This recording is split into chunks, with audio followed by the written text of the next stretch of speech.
Welcome. In this video I will show you how to use on-screen keyboard on your HP ProBook 450 G2.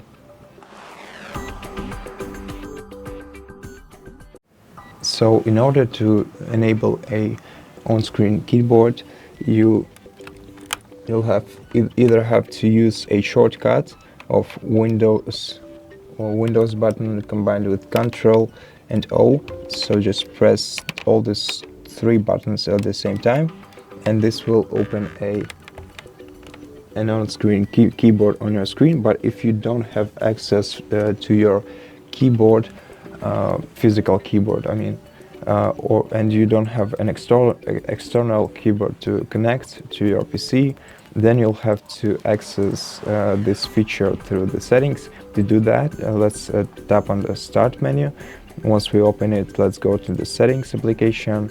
Right here we'll have to search for Ease of Access settings, tap on them, and then scroll down on the list until you see the keyboard section.